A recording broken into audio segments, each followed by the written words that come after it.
अस्सलाम वालेकुम। ST news तां ख़बरुनि जो सिलसिलो जारी आहे। वली मोहम्मद चाड़ो तव्हां सां गॾु आहियां। नज़र विझूं था मलीर खां मुश्ताक बोल जी रिपोर्ट ते। दारुल उलूम रज़ाक आबाद नूरानी मस्जिद खां जश्न ईद मिलादुन नबी सल्लल्लाहु अलैहि वसल्लम जे हवाले सां रैली कढी वई, जेका मुख़्तलिफ़ रस्मनि खां थींदी रज़ाक आबाद जे मेन स्टॉप ते इख़्तिताम पज़ीर थी।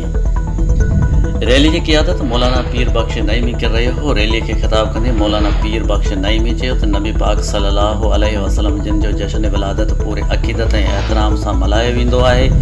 हुन चयो त दारुल उलूम फ़ाइज़ नईमा जी हर साल वांगुरु हिन साल ज़बरदस्त तरीक़े सां जश्न ईद मिलादुन नबी जूं तयारियूं मुकमल करे छॾियूं आहिनि। उन रस्म में सॼे इलाइक़े में मस्जिद, घरनि, रोडनि, रस्तनि ते चरागाह कई पई वञे ऐं हर तरफ़ सावन झंडनि जी बहार आहे।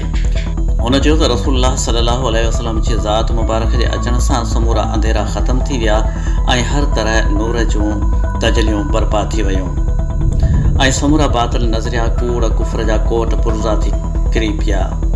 हुन चयो त रबीउल अवल असांखे नबी पाक सल्लल्लाहु अलैहि वसल्लम जिन जे सुन्नत ऐं तइलीमात ते अमल करण जो दर्स ॾिए थो। उन मौक़े ते हाफ़िज़ वसीम नईमी, इलामा अब्दुल समद नईमी, दारुल उलूम जे शागिर्दनि ऐं इलाइक़े वासियुनि वॾे तइदाद में शिरकत कई।